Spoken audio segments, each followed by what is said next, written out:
Everybody watching, good evening, or good morning, good night, good afternoon, whatever it is, what time it is you're watching this or listening to this. Welcome along to it. It's another season, and like you said, Premier League is upon us eventually, when it does eventually arrive. We're back after a long time away. I'm okay, and how are you? We've been away for a bit. We've both been away in the same place a few weeks ago, I believe, also, a similar place.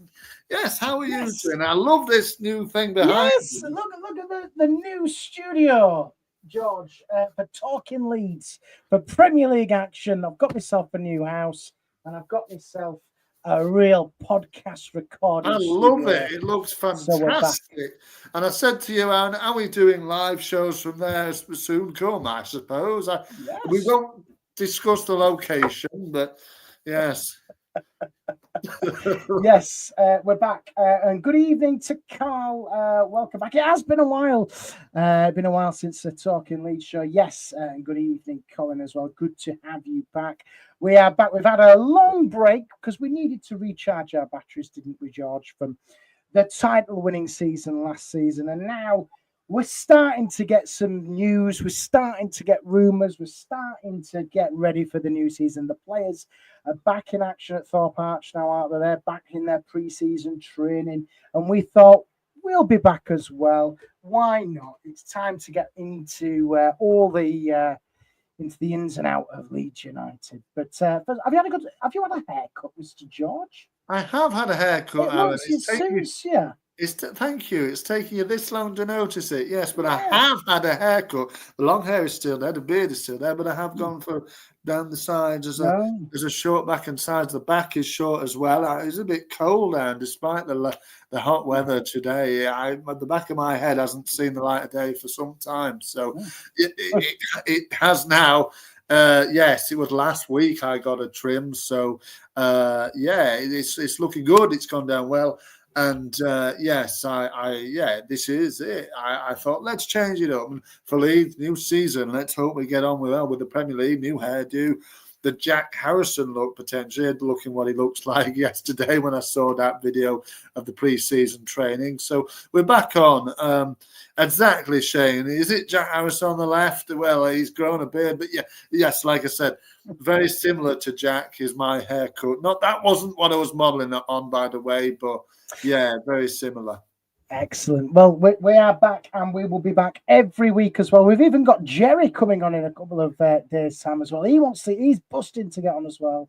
So if you are listening on YouTube, do give us a share. We'd like to get that subscription numbers up if we can, because we're back and we're ready for some Premier League action. So, George, there's loads to discuss today. Obviously, we've got some transfer signings to discuss and get a couple of opinions on that. There's a new shirt, but I'm not too fussed about that. It is what it is. I think they've taken inspiration of our little background there because it's pretty much that. If you haven't seen it. The new shirt's shit, isn't it, really? It might as well be that one you're wearing, mate. It's poor. It's poor effort. It'll always come cheap come Christmas and the end of the season. It's an awful. And obviously, we've got lots of things to get our teeth into over the next couple of weeks, because pre-season kicks off, as do us. Shane says, are you going to the game in Dublin? Do you know, I was considering it until I looked at the Ryanair price of a return flight to Leeds Bradford Airport, 450 quid. So, no, is the answer. George, are you going to go to Dublin? I know that my brother-in-law's going to Sweden. Is he play Manchester United next week? So week on Saturday. Yeah, no, I'm not going to either of those games. And I did sort of dabble with the idea. Oh, yeah, Dublin sounds cool. And Jerry also did invite me. I know that Jerry's going, so we will get a pre-match. Jerry goes to every game, doesn't he? Aaron? I mean, I'm sure it will. That won't let up when we're in the Premier League either. So, Shane says fly from Liverpool, Aaron. Look, it would be nice to go, but yeah, for that money, no. And I'll just probably watch it where I can or not even bother watching it. We've only got 3 pre-season games, haven't we? And then the season kicks off. So is it the 18th of August? We kick off at home to Everton. So and for those who watch on TV, all of Leeds United's first 3 games are live on a certain terrestrial TV satellite dish. I don't think you'll be mentioning that, Aaron, the way you mouth them at the end of the last season. Yeah. Frustration from you. Twats already. They've already ruined our bloody pre-season. They're already ruining our season. They already anyway, Sky, if you haven't heard, are going to be showcasing Leeds' first 3 games in the Premier League. Everton at home, Arsenal away, and then Newcastle at home. So a bit of a tough start, I think. But George, we've got so much to discuss. Let's get straight on to transfers then, because obviously we've had some movement in the transfer market, haven't we? Yes. Bijol, is that how you say it? Bijol? Yeah, I think it's Bijol or Bijol, isn't it? Bijol. 18 million quid centre back signed from Udinese. Goodmanson came in a couple of days ago, left back from Lille, 10 million quid. Now, I do apologise for our friends in Germany who do listen to our show. Bernal. I think his name's Bernal. 6 million quid from Wolfsburg, and Lucas Nemetcha. Yeah. Also from striker from Wolfsburg on a free transfer. So 4 in. George, you know my thoughts on these, and I know you already know what I'm going to say about these 4 players which have come through the door. But I want to know what you think of them first, because you're in the know. You've got more sources than HP. Every time I say, and like, I'm really disappointed, Aaron, in the obviously we are from LS11, we come from there. The lads don't really seem very vocal on these transfer rooms at all. Every time I put a message in there on a certain player, you're always there with who. Like I said, it was Groundhog Day every single time. I say, come on, do you not know that guy? But you obviously don't. And you obviously look more towards the Premier League and that. And if it's a name you don't know, generally, if it's from a different league, I suppose you might not know it. And so you probably think they're all crap, these signings. But I also really am not that enthused by any of them just yet. I think Goodmunson, his name, isn't it? Gabriel Goodmunson, the Swedish lad who came from Lille a couple of days ago. We knew it from about a month ago that there was interest in him for Leeds. I think he's probably the most exciting one so far. He looks very well thought of by Lille, and the fans look very saddened to see him go. So obviously left back is a position we needed with Junior going. So it was always going to be an important vacancy to fill, and looks like we've done it. Looks like he's a decent enough player. What's interesting to me is the fact that all 4 of the guys are 26 years old, which is quite amazing when you look at it, which says to me, Aaron, that we're going for players that are experienced in some way. Look, these lads are all internationals or have been international in some way, shape in their career. And so we're obviously going for experienced international players from European leagues.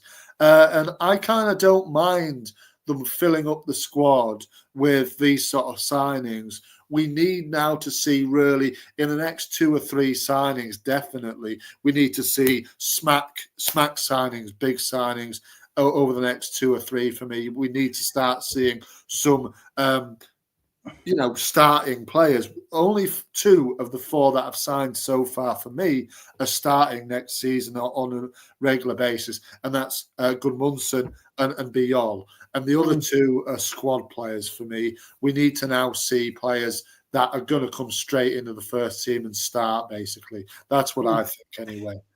Yeah, I kind of agree with you. I'm not enthusiastic about 2 of them, if I'm being honest, because you know what I'm going to say. We really need Premier League quality. And I know we were linked with Longstaff from Newcastle a couple of days ago, weren't we? But it seems to me that Leeds have moved on from that one. And I thought, you know what? That ain't a bad signing, because Leeds need that quality, Premier League quality in that. And I'm not going to write them off. at all. I'll give them a chance. Let's see what they can do. It just doesn't give me that optimism and that excitement, which a real statement of intent, signing would give us. I'd have got excited about Longstaff because I think he's a great player, and I know that a lot of Newcastle fans will be good to see him go. See, my brother's a Newcastle fan, Aaron, as you know, I think, and he sort of said, yeah, he'll do for Leeds, but he's a bit frustrating at times, and but this is what I'm trying to say is he's a workhorse. Yeah, that is one thing which a lot of Newcastle fans, which I've read on Twitter and so on, have really said. He'll work and graft and graft and graft, and that's what you need in the Premier League. I think, to be honest with you, Aaron, we need, and he's not the fancy, oh my God, look at this guy coming from, I don't know, South America or whatever, but he's an Anglo-Saxon man, and people don't quite get so excited about that, do they? But it doesn't mean he's any more important than a lad who's coming from Colombia, say, and everybody's getting excited. But he still has that quality. He's got 200 odd or nearly 200 Premier League appearances, I think, and he was playing in the Champions League a couple of years ago as well. So he's got good experience. It would be a good sign. It looks like we got knocked back yesterday again. I don't think they're going to go in for him again. I think they will go for, I'm not going to say a cheaper. It is going to be a cheaper option. Let's be honest. It's probably going to be one of similar value that they expect they can easily get because you've got the English tax with Longstaff as well, the Premier League tax with a person. But this is the thing, George. What I've been saying, you still, regardless, you're going to have to pay it. You're going to have to pay. Yeah, but you're going to have to pay it eventually because it needs to be paid. But it's obvious to me, mate, that we're going for players from the continent that are basically cheaper options. And for me, unfortunately, the lads that come in, I know Biol is very, very well thought of, and he's the most expensive out of the four, obviously. But for me, Biol and Bernal, they stink of Robin Koch and Diego Llorente. And this is the thing, George, isn't it? Because we've been in this situation before a couple of years ago, and it all ended wrong. I really, really can't get excited about these. I think the 49ers and Red Bull, they've got to really seriously, over the next couple of weeks, obviously the squad's starting to take shape. We need to see real quality now, real quality, proven. And I'm not saying Premier League. I'm seeing real proven top flight players coming through the door. To be fair, that's what these guys are. I mean, it stinks of cock, Jimbo, absolutely. He's buggered off now, hasn't he? So it doesn't matter. You can always, rely on Robin Koch when he played for us, and obviously keeps going. He's a gift that keeps giving, is Robin Koch, in terms of innuendos and such things. But yeah, look, these players are. You said you wanted experience, and these players are experienced in top flight football. They're all 26-year-old. They're not young players. You look at all four of them. Bernal's a Belgian international. He's got lots of, experience in the German league.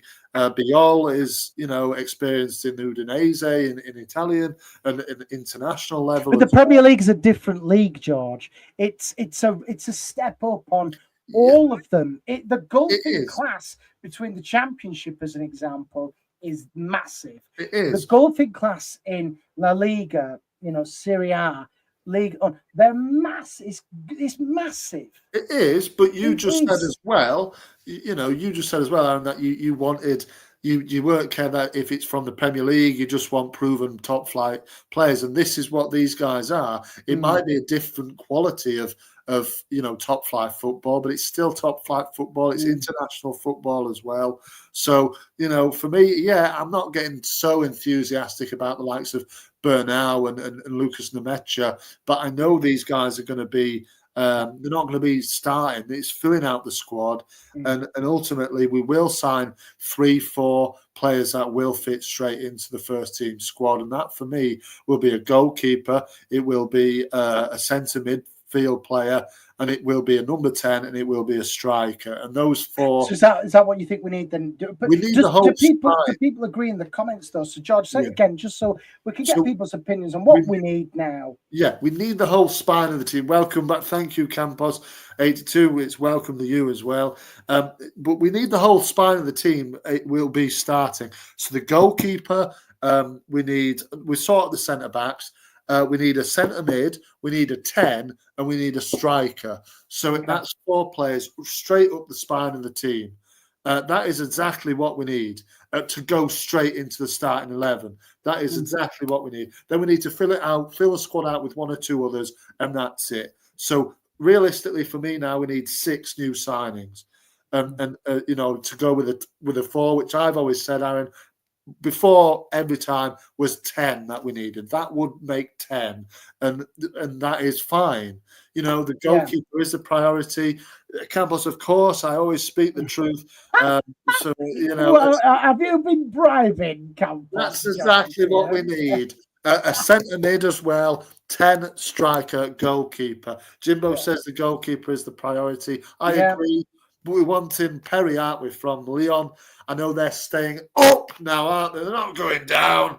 They're staying up. So it might be a little bit more difficult to get Perry over the line. But there are goalkeepers here and there. We will get a goalkeeper. A striker is a must as well. Again, we're not going to go into the season with the Metcha. We're not going to go into the season with Josh Sargent. I wouldn't have said either. And people need to... They're past it, though. That Josh Sargent, I'm not being funny, but he's gone. He's past it now. I don't think he's past it. He's only 25. Yeah, he's been in the Premier League before. But he was young, wasn't he? And for me, I don't think this Sargent rumour is true, but I think it's a lazy link with Fark and everything. And we've been linked with him in the past. And it's just because we've gone up and, they must be after Sargent then. That's not true. I don't think so. But, I think that... anyway.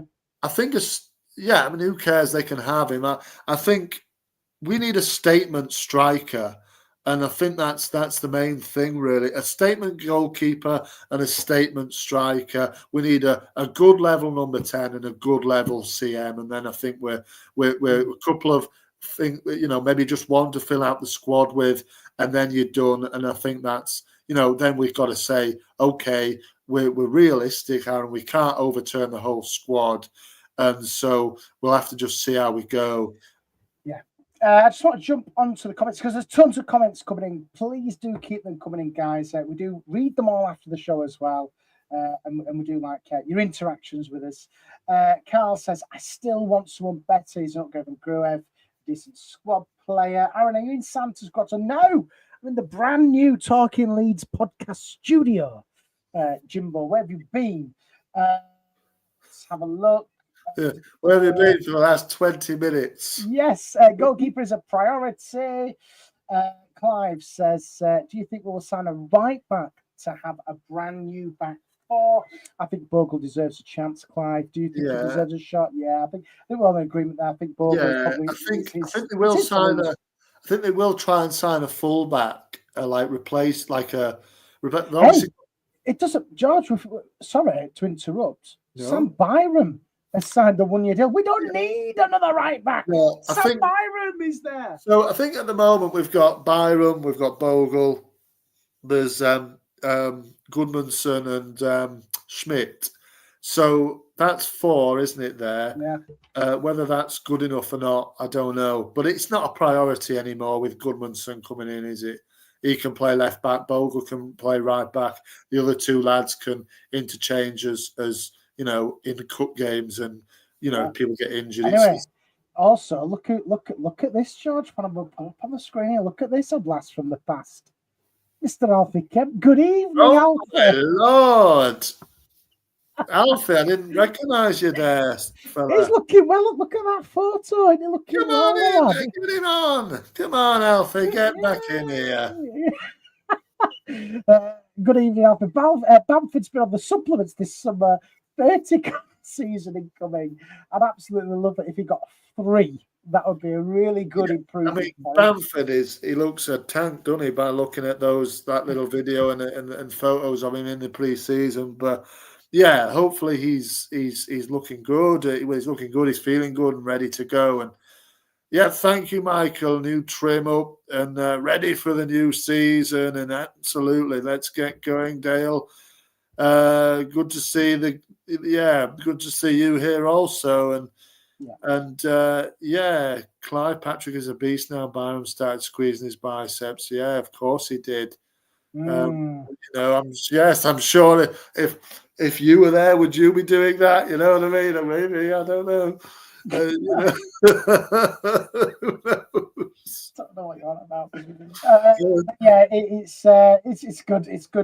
good. But yeah, Bamford then George. Speaking what Alfie said there, Patrick Bamford is he the solution of our number 9? Do we need to be? No, he's not the solution. He has done it before in the past. No, he's not. He'll be part of the squad, but he'll be part of the reserves and the bench, intermittent between the two. Nemetra's ahead of him immediately, isn't he? I know he's got his own worries with injuries, but look, what we'll have is we'll have four strikers there. We'll have Nemetra and Bamford, we'll have Perot, and then we'll have the main striker, I think, which will be whoever it'll be. And Perot will be closing in on that. Maybe he will be a 10. Maybe they don't bother with a 10 and try and skimp it with Perot and Aronson. But I would like to see a proper number 10. We've been crying out for it for years, really. It would be now with the Premier League ready. Let's go. Let's get a 10. Let's get a proper 10. And then let's then let's just go. Let's just go. You know what I mean? Ready. Absolutely. But to answer your question, Aaron, Bamford definitely won't be. He'll be a part of the squad, part of the dressing room, but ultimately he won't be anywhere near the starting 11. Thank you, Michael, again. Yes, well, I've been out in the sun all day, mate. That's just what I do. So, yeah, if it's burning or tanning, whatever it is, that's what's going to happen to my face and my arms and whatnot. So it is what it is. It is what it is, mate. But do you know what? I genuinely do want Patrick Bamford to have a good season, George. I really do, because yes, he's had it tough over the last couple of years, and if he could have a decent season, it'd be brilliant. Do you know what I mean? Yeah, absolutely, Aaron.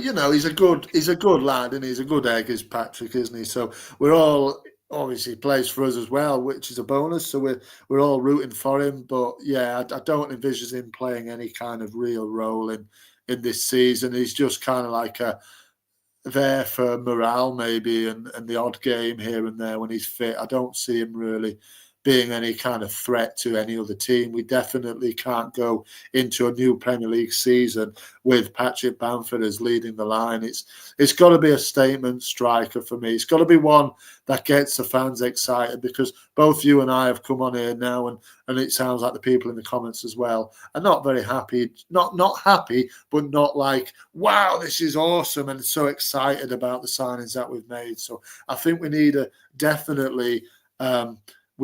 kind of statement signing to get the goals and everybody go, wow, this is cool. Because at the moment, I know Michael referenced it earlier on, people are going mad over Sunderland. I don't really get it, but they are. Why? Sunderland are going for it, George. You've got to give them a little bit of credit here. They're not. Do you not think that they've got a chance? No. Bottom of the table, gone. Wow. No chance. No chance at all. The players they brought in, other than Adingra, today, which is a great signing. Other than that, so what? They bought a couple of players that are young and unproven. Like Leeds. Well, yeah, but we're not. We're signing experienced players, Aaron. More experienced players. They're signing kids who have no experience in the Premier League at all. And then there's the odd player like Ronaldo. What's his name? The Mozambique international fellow we were linked with about a month ago. Every single player we're going to be with on Sunderland, basically. Sunderland and Leeds and Burnley and West Ham or whatever. That seems to be the group of teams that a lot of these players are linked with. So, it'll be, we sent a scout to watch him. I think Siddiqui was the only one who some reason chose Sunderland, whatever reason he had, he chose Sunderland instead of Leeds. So who knows why? Maybe his decision will be vindicated at the end of the season. I don't believe it will be. Yeah, exactly, Clive. They keep buying kids. I don't know why people are so mesmerised by what Sunderland are doing personally. But well, I don't know. I genuinely don't know. People are saying they're doing a good bit of business. But for you, George, you think they're still going down? Yes, 100%. Yeah, 100%. And Michael, I just want to now, Aaron, I've got to reference my other podcast, Talking Brazil Ball, which we have, Michael, taken a little bit of a break from. We are back, I think, next week because Serie A, the Brazilian Serie A, has taken a little bit of a break over the month because of the Club World Cup. So we're back next week on that. The Serie A resumes this coming weekend. With a few games, so that'll be great. But yeah, it was great to see Fluminense do so well. I know they lost to Chelsea, but they did exceptionally well to get to the semi-final. So fair play to them. And that, I know because I can see Aaron's face, is the last we talk about Brazilian football. Well, do you know what is great? I'll tell you what is great, George. Look who you've called and you asked and you wanted him to come on. Good evening, Mr. Kemp. Good evening. Oh, how my doing? God. How are you, Mr. Kemp? I'm very fine, thank you, Mr. Marshall. How are you? I'm a bit warm, I'm not going to lie. Yeah, so am I. I've just been playing tennis. Oh, God, are you crazy? Yeah. That's crazy. We are back now in, what is it? We've gone back in a time machine and we all, wow, fantastic. It's great to see you, Alfie. It's good to talk. And you, George. I've missed you so. Not a day's gone by where you haven't been in my thoughts. It's good to talk to you, mate. It's really good to see you. I'm glad you're all right. And yes, it's good to have you on here. It's great. Yeah, I'm excited to offer my insights. Yeah. Well, what are your insights then, Mr. Kemp, on all of Leeds' signings so far? Are you excited? No, I'm not. Exactly. George is jumping for joy here. No, I'm not. I'm not. No.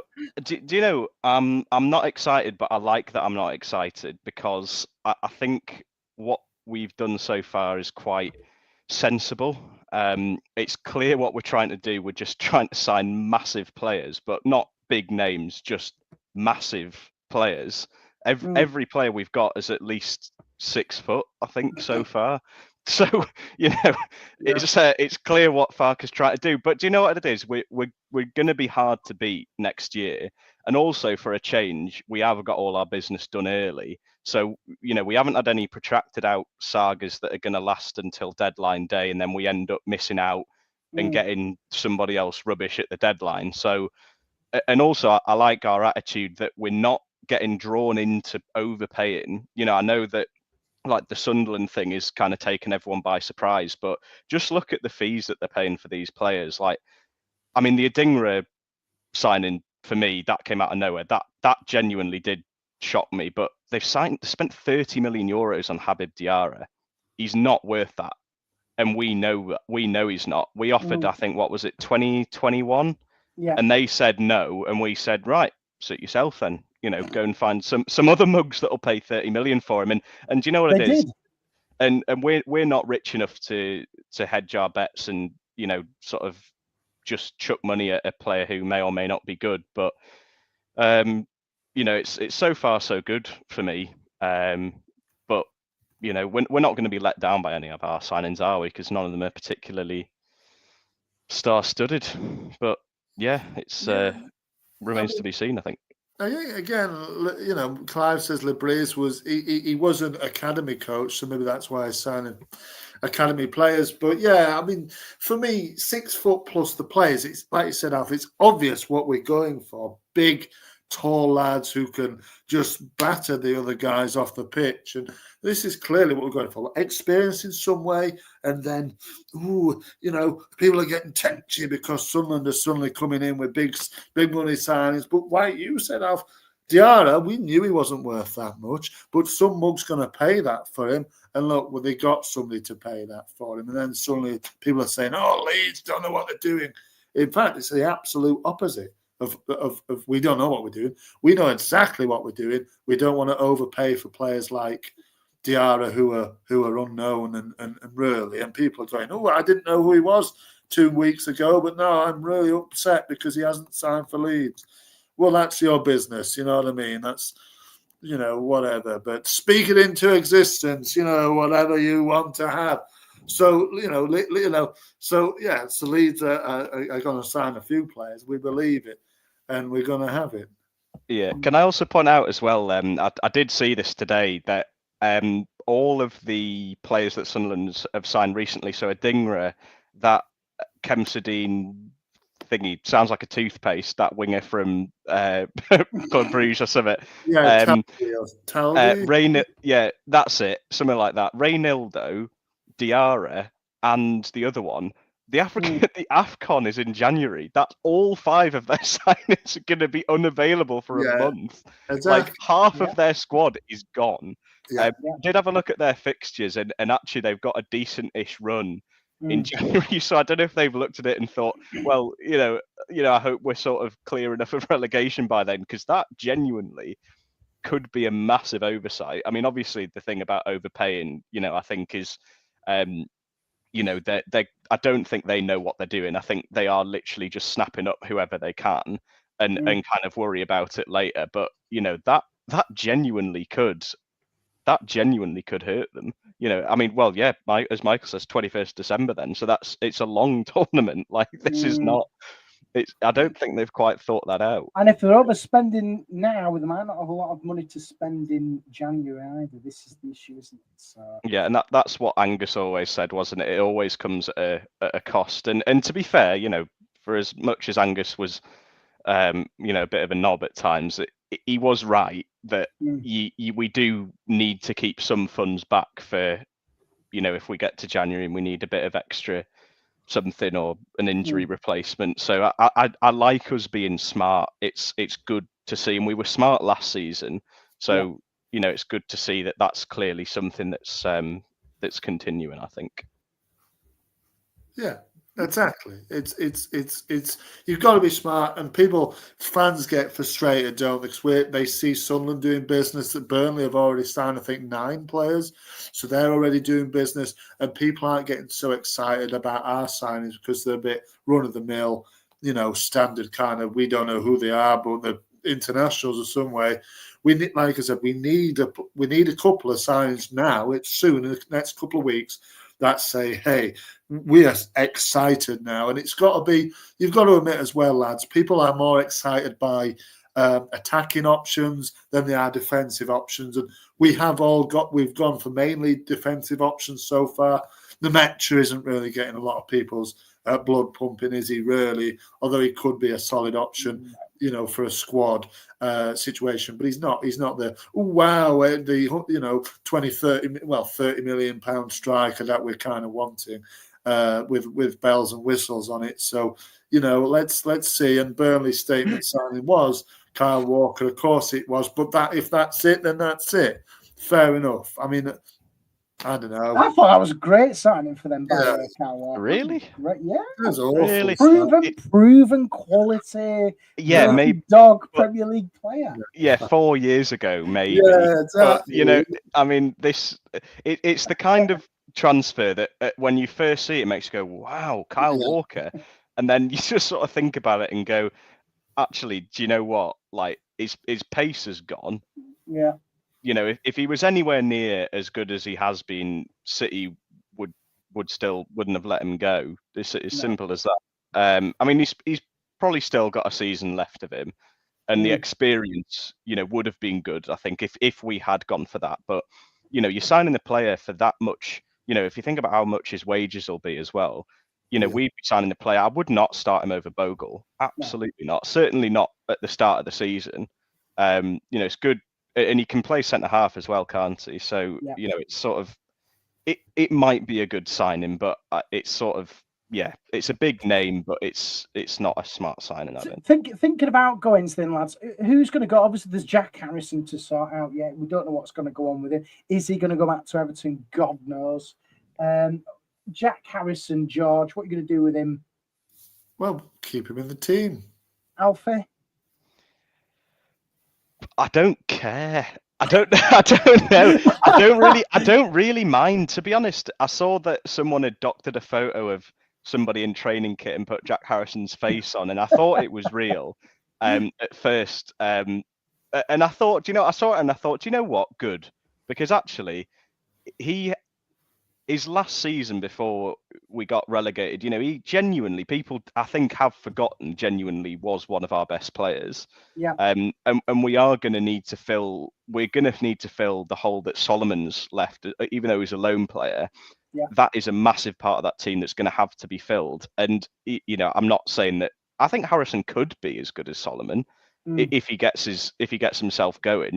They're both injury-prone players, and Solomon just happened to have a relatively fresh season. I genuinely don't mind either way, to be honest. I'd be, I don't want to say happy to see him go, but if we do let him go, I'd say yeah, that's fine. And if he does decide to stay and fight for his place, like Aronson or well, I can't quite think of any others. Nonto, like Nonto or Aronson, sort of come back into the fold after being a bit of a pariah.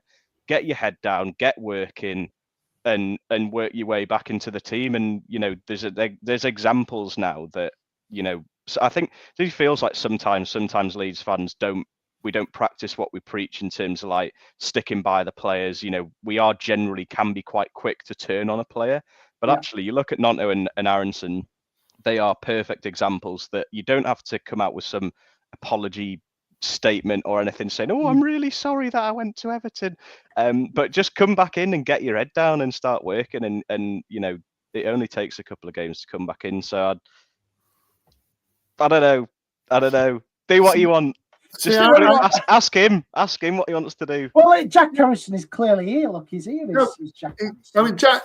To me, it was great to see Jack back on the pitch, and he is a player of ours. Everton don't want him, seemingly. So where's he going to go? Come back to us. Like Alfred said, it don't take long for the fans to forgive him and say, hey, score a couple of goals or do a couple of good games, get an assist or two or whatever, because it's going to be harder in the Premier League, of course. You've got to remember, Aronson and Nonto coming back in the Championship. Well, Nonto always played for us, didn't he? But after the hoo-ha with the transfer stuff, Aronson was coming back into the Championship. So it's going to be higher level of what he does to get the fans back on board. But for me, keep him in the team. Like you said, Alfie, it's a filling a hole where Solomon has gone, and we need a winger to fill that void. And I think they'll probably see Harrison if he wants to stay, then yeah, fight for his place, get back on it, and get back down. He's there in pre-season training, isn't he? Obviously, he's not a focus of the videos. You don't see a shot of him by himself or whatever, or chatting and laughing with the guys. It's wide shots of them training like we've seen him in. So obviously, he wants to get his head down with the look of it and just get on with it. Forget about what happened. Hopefully, the majority of the fans can. But for me, if we do let him go, I'll be quite happy in a way, because you don't have to hear about it 24/7. Will Jack Harrison leave? What's he going to do now? Blah, blah, blah. Everton back in for him. No, they don't want him now. Just like you said, do what you want. But if he's going to go, let him go, because I would be quite happy in a way to stop hearing about it, basically. Okay. What about Greenwood and Joffrey then, Michael? Let them go. They're not bothered. Yeah, about time. I feel bad for Greenwood, though, because it seems like he's never really done anything particularly wrong. He just has just not had a run in the team. I don't remember hearing anything about sort of him having a bad attitude. Like, sort of Cresswell, there was rumours that he was getting a bit sort of unruly, and that's why we let him go. Joffrey's just not good enough for the Premier League, straight up. Definitely not good. Greenwood, I mean, do you remember Greenwood scored that absolute worldie against Bournemouth when we came back? So, I mean, I'm not saying that he definitely can play Premier League. He's not good enough yet, but I'd maybe give him a loan to the Championship, to a better team than, was it Preston he was Preston. at last? Yeah, better team than Preston. Give him to Wrexham. That'd be brilliant. He'd have a great time. Or like a fun team. Give him a fun team that he can, mess about in. And exactly. Give him a team where he can showcase his skills, because he's clearly a player in there. I don't believe it'll be for Leeds. I think he should probably be sold, to be fair, but give him something. And Gelhardt, for me, is just rubbish. He's not good enough. So he can go. Greenwood can go. The fringe players can go. Obviously, Voba's gone already. You know, stripped down. Max Wober. I must admit, I don't get the violins out for him. I don't know about you. No, I mean, nobody cares.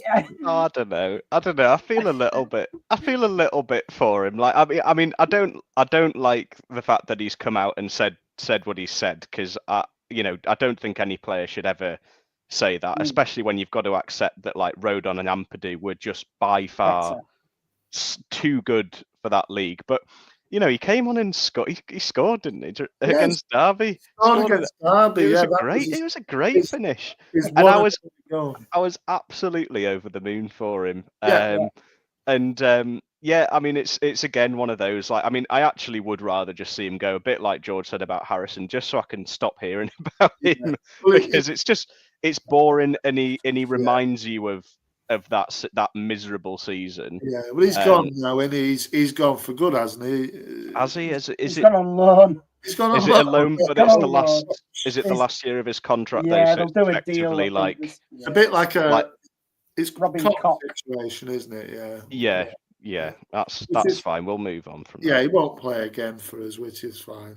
Christensen's buggered off as well, hasn't he? He's gone already. Yeah, he's gone. I didn't realise we still had him, to be honest. I think he went in January, or he went at the end. It was like a pre-thing. Yeah, that's fine. God, that was a mess. Really was. They've all gone now, haven't they? So we started.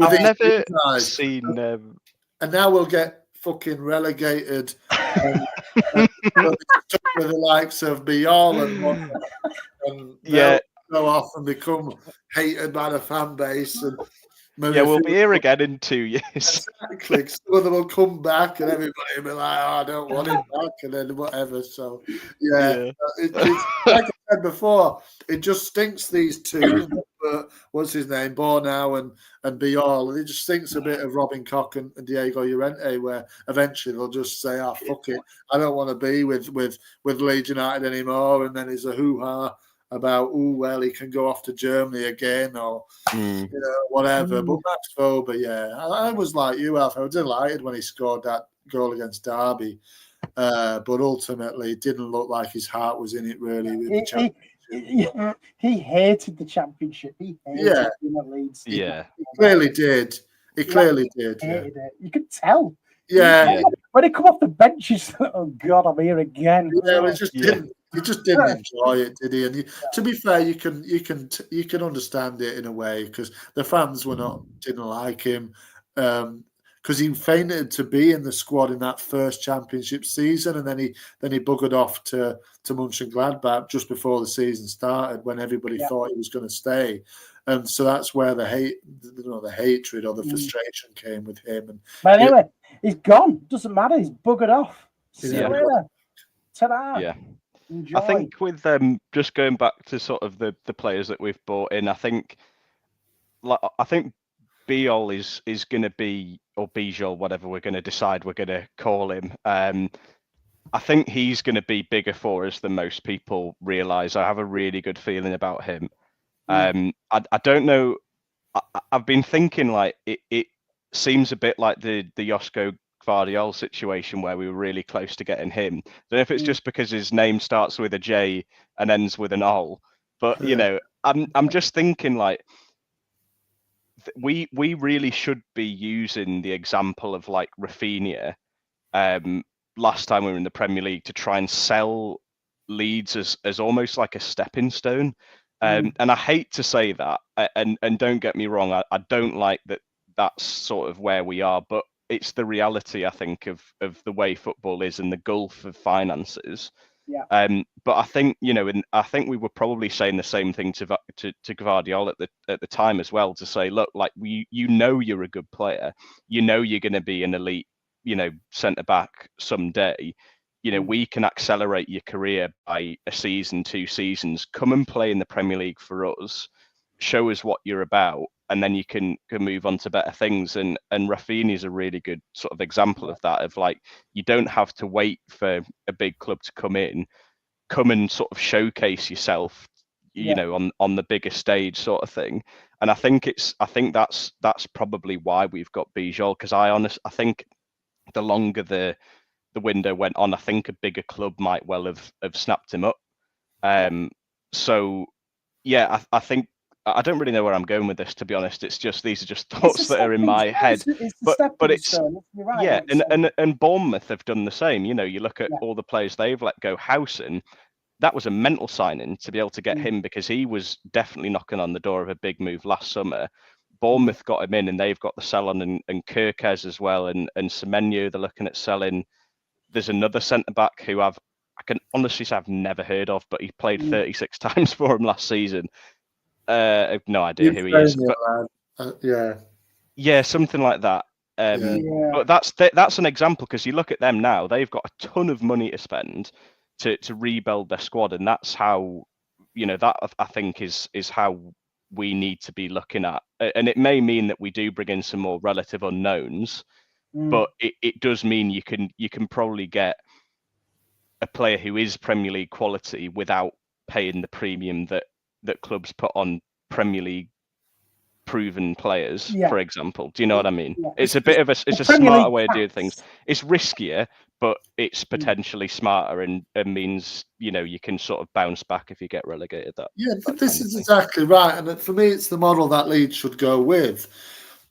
You know, get players in, like people who don't know them, and then say to them, look, we know you're going to be good, but just like you said, give us a couple of years, and then you can have your move, and we can regenerate the squad and keep going like that. Because let's be honest, we're not going to come in and win the Premier League or in a year and get to the European competitions. We've got to build up to that, and that's how you do it. Bournemouth are in a good position now. That, like you said, they've got the money to spend. They've got that model ready, so players can already see that progression into a higher team. Look at the lad there you mentioned, now who's gone to Real Madrid, and that's the kind of level you're looking at. Obviously, Raf with us went to Barcelona.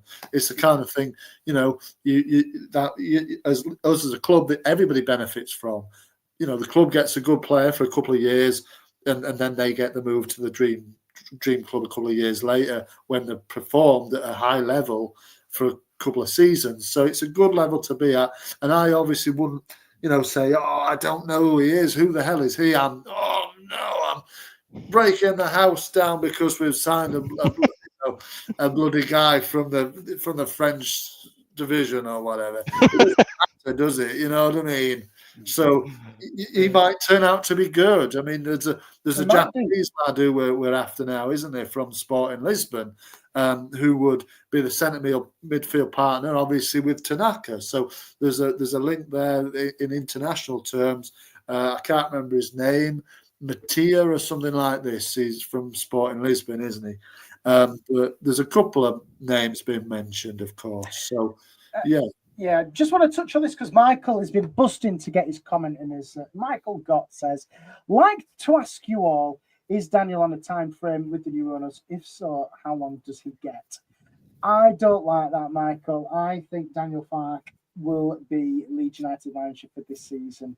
I think he'll be here for the foreseeable. I don't see the 49ers getting rid of him. And I think it'd be unfair because they seem to be backing him with signings. And I quite like Daniel. I don't know about what you two think. Yeah, I mean, I think they're backing him. Results will determine whether he gets sacked or not. Obviously, I don't think the transfer window will. I think it'll be results. If he can get results, he won't be sacked. If he doesn't, he will be sacked. It's as simple as that. I have no preference either way. Alfie? Yeah, I mean, look, all managers, sort of apart from the big clubs, I think are always on a time frame, especially when you get up, because the key is to stay up, and that's it. And if at any point it doesn't look like it's happening, then you know you can get the trigger pulled on you. I think I really like Farke, and I mean, look, it was never on the cards that he was ever going to get sacked before the season started. That was just complete lazy journalism. This guy here wanted him gone straight away. Well, but I mean, it was never going to happen, and it would have been completely stupid to do it. Yeah, it's a hit job kind of thing, and it's because he's got this monkey on his back of 2 relegations, 2 miserable seasons in the Premier League. But just look at the signings they made. Like, Norwich were on an absolute shoestring. They were still owned by Delia Smith both times they were in the Premier League. I mean, look, I'm not saying anything against Delia and her, talents as a club chairman, but she had no money. Like, I think she had a net worth of probably about 40-50 million. So, that's like one squad player for the top 6, and you're trying to get in a competitive squad. It can't be done. It cannot be done in this day and age. Unless you are. I'm thinking of a handful of managers who would be able to do something like that. So this is a clean slate. This is his first official try at being a Premier League manager with a proper budget. And I would like to see us go down with Farke, quite frankly, unless we are literally having a Derby Southampton level season and there's just absolutely no hope. If we go down sort of in the final few weeks of the season, I want to keep Farke, because we know that he's got the blueprint for the Championship. He can do that bit. And then the next time we go up, then give him, a month, 2 months, and then pull the trigger. But yeah, I think Farke, he's got his head screwed on. He's a calm manager, and that's what I think we're going to need. You don't need I was trying to think of a word to describe Jesse Marsh. I can't really. No, like a rabid weasel sort of buzzing about the place, just coming up with corporate buzzwords after every game, and sort of we need someone like Farke, and I just want to keep listening to his voice, to be honest. It makes me feel nice. It's good. It scratches an itch in my brain. I've missed Farke. I hope he comes out and speaks. Where was he on that video? He wasn't there. The meathead assistant man was running the session by the look of it. Maybe he's on a recruitment drive, Josh. Maybe he's scouting the Bundesliga 2. Yeah, well, this is cheap bargains. He's got, the bargain bin at Bundesliga 2. He's got the knowledge of Bundesliga, the German football, hasn't he? So it won't be the last signing we signed. Bornau won't be the last one we signed from the Bundesliga. I just want to touch on what Michael says there. He says a lot of Farke haters on YouTube.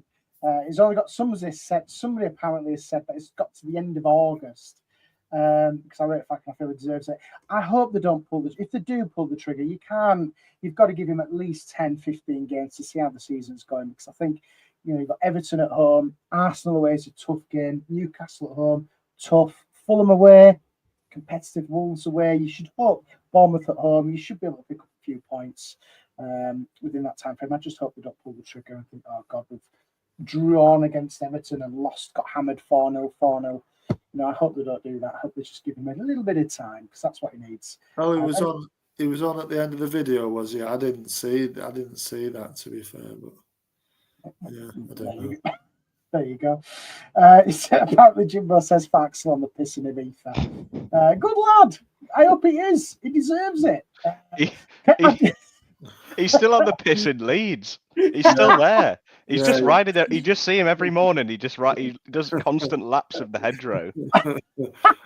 He's still there. It's like, Daniel, it was 2 months ago, man. Get down.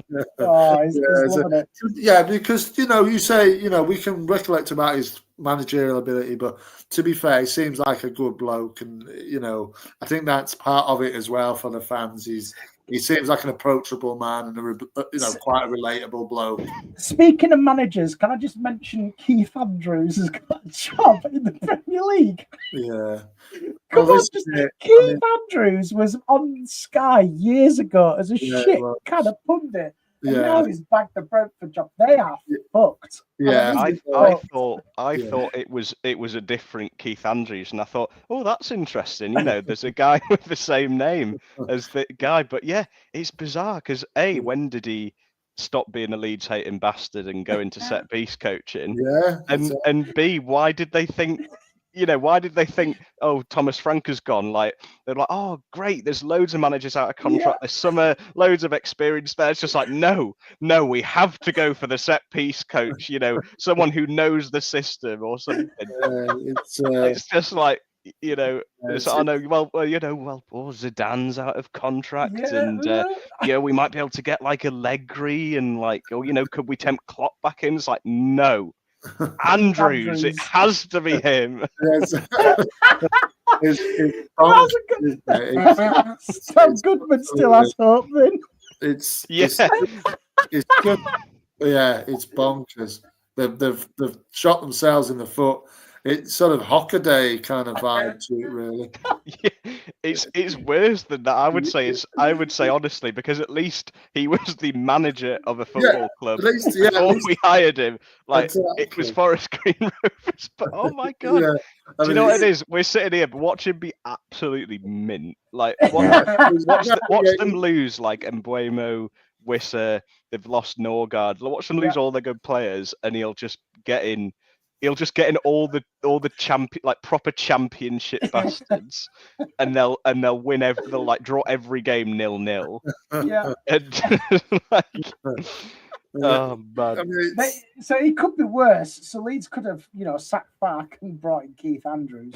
To be fair, I still find that really bizarre. I do like Brentford as a club. I think they're a well-run club, but I think Keith Andrews is just so bonkers. No Premier League experience whatsoever. It can't be good, can it? It can't work out. Does it really? I mean, I know Brentford are sort of, they do things well, to be fair to them over there, but this is going to be a big rebuild, isn't it? Like, they're going to have to unless they are literally looking at it thinking, let's get all this money in, kind of see what we can do, and maybe they're sort of planning to say, well, if we go down, we go down, but try and sort of, because they have a B team, don't they, rather than an academy, so they can sort of get players in better, and they seem to sort of buy low and sell high, so I'm sure they won't be like that bad, but they're going to be down there in a scrap out there. Them, Wolves, I think Forest are going to struggle this year because I don't think they'll compete in Europe and the Premier League. I think it's quite open this year in the Premier. I really do. I don't think it's. I know a lot of bookies are saying, "Oh, the three which have come up are going to go down."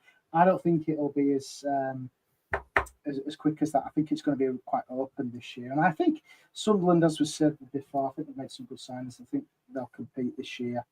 But I think it's just shithouses like Everton, Fulham, Wolves, Bournemouth, Brentford with Keith Andrews at the helm. You just hope surely one of those shithouses has got to have a shit season and we've got to have a good season. Surely. Yeah. It's easy to look at the table and think, all these teams, that finish sort of 17th to 12th last season, like, how are we going to get past them? Because on paper, you look at Wolves, West Ham, Brentford, like Palace, maybe even like Forest, as you say, might struggle. I think they'll probably be all right, but Everton again, like they will struggle and then summon like the devil's sorcery again, and somehow start playing like Barcelona in the last few weeks of the season. But you really look into the situations of all those teams. I have seen someone mention wet spam. I assume that means West Ham. In the comments, I think they're on for a struggle. They're due an absolute stinker of a season. They've had a couple of bad ones. Wolves for me are my sort of, would you call it a dark horse for relegation? Yeah. Could you have that, or like a light horse?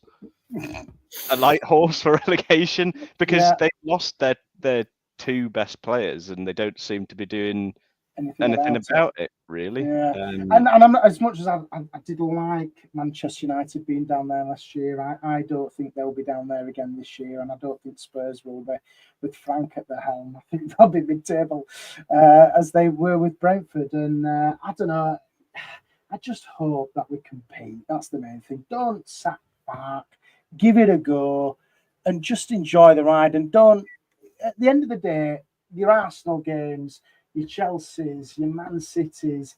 They're free hits, for fuck's sake. Newcastle, free hit. All those big boys, they're all free. And if you get a point against them, it's an absolute bonus. Yeah.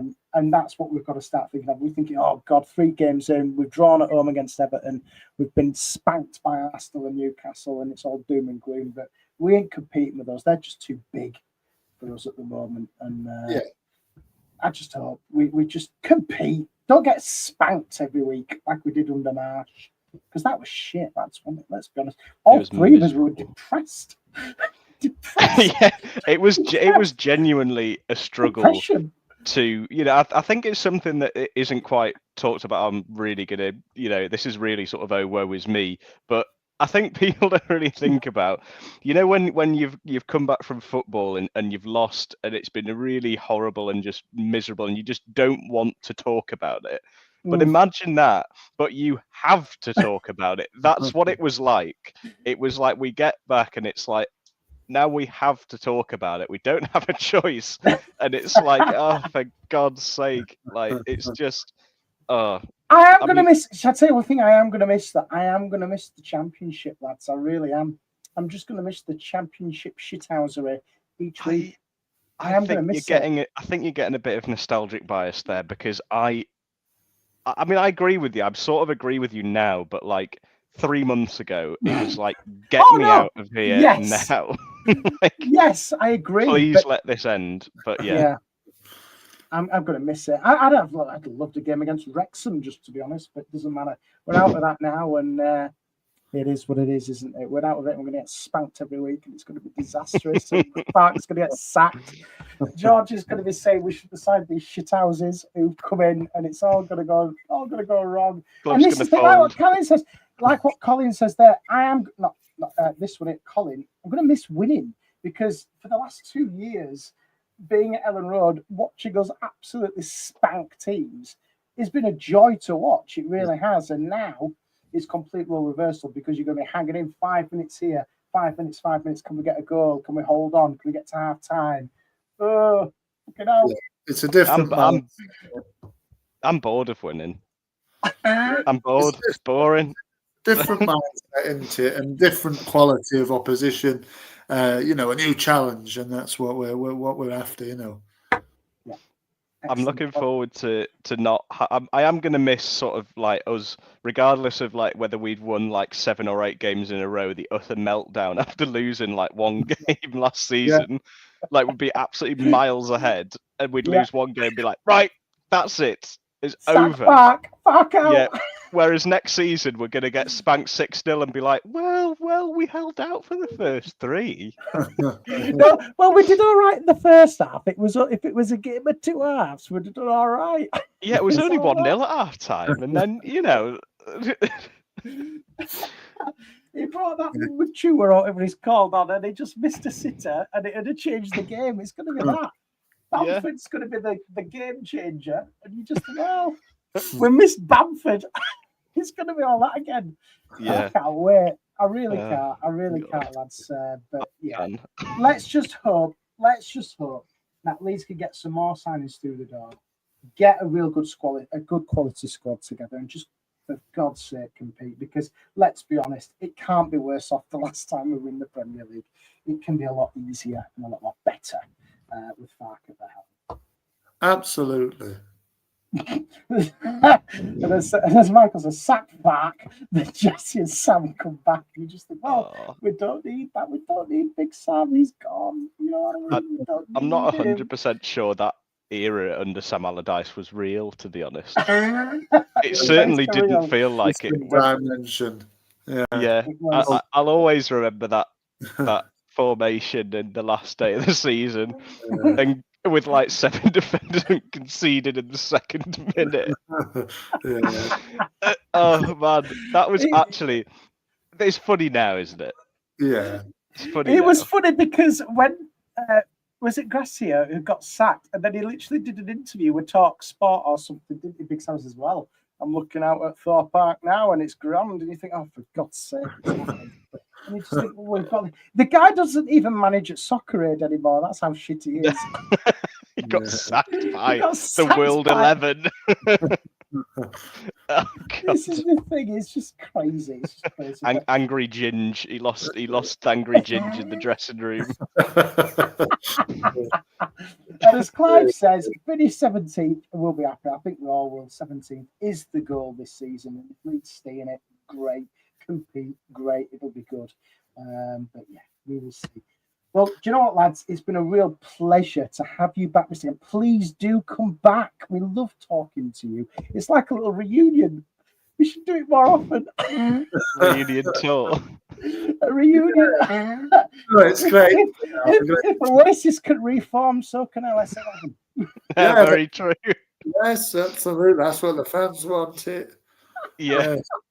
Overcome our differences. Exactly. It's only a matter of time before we have a very public falling out again.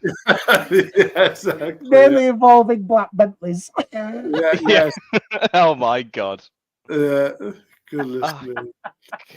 Well, I can't Alfie, believe please do come back because we do like having you on, and we do like it's like a blast from the past. I'm sure if somebody was listening, 3-4 years ago, they'd see this. So yeah, well, as Jimbo says, I think Big Lou and Lewis, we need to get them back if it's going to be a proper reunion. Yeah, we get them on. You know, if you can track them down. Well, one last dance. One last dance. But it's got to be for something. Is there anything happening? Is anything coming up? Could be deadline day, couldn't it? Something like deadline this. Deadline day. Oh God. Bad memories, mate. Sorry. No. Deadline day with the Black Bentleys caused issues. But